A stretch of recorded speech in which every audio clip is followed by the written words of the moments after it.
Ready to hear December 2022 retake of Percy. It's a great mountain adventure. Thomas and Percy's Mountain Adventure. Thomas the Tank Engine Narrator George puffing Carlin. happily along the line, he may be on his way to a village nestled deep in the heart of the island of Sodor.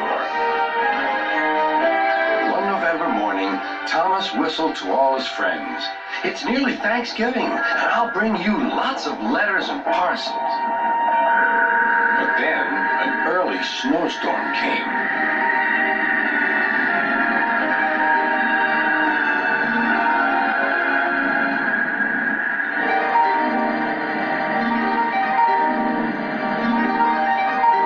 The island was covered with thick snow. The engines found work difficult. Some had to help clear snow from the track, and workmen hacked away at the frozen banks of ice. Thomas and Percy were collecting important mail for Thanksgiving. "Driver says there's lots of mail for the village," said Thomas. "I'll need an extra car for it all." Percy was feeling left out. "It's not fair. You're not leaving any mail for me." But Percy's chance had come.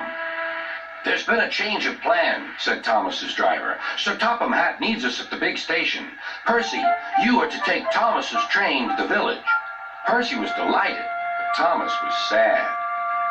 "I won't be able to say Happy Thanksgiving to all my friends." "Don't worry," said Percy kindly. "I'll do it for you." "It's not the same," sighed Thomas.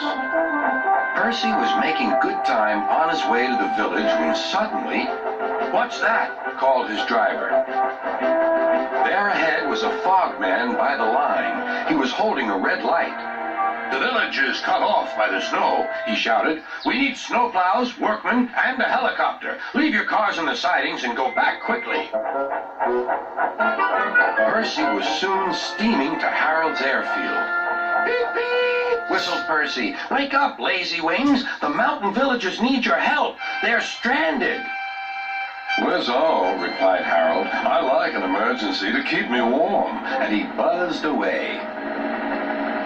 "Now," sighed Percy, "what's next?"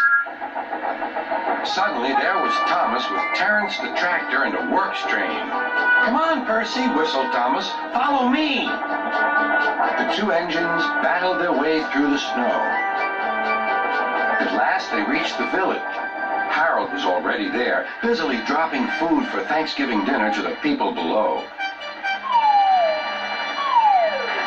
Terence quickly got to work. "Lovely stuff," he said as he pushed the snow aside. "Well done, Percy! Well done, Thomas!" cheered the villagers. "Percy, I've just remembered, your mail train is still back at the siding, isn't it?" Percy hurried back to fetch it. Just then, Toby arrived with Henrietta. "We've brought lots of hot drinks and food for the villagers," he whistled. That night, all the engines had gone back to the sheds except Toby. The villagers had made a plan to thank the engines. They loaded paint pots and parcels into Henrietta, and then they set off through the moonlit countryside. All the engines were fast asleep in the sheds as Toby ran silently into the yard.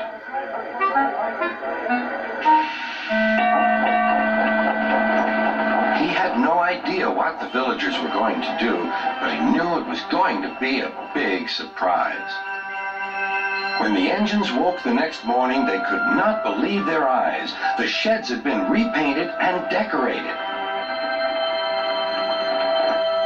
The engines whistled in delight, and everyone agreed that it was a really happy Thanksgiving.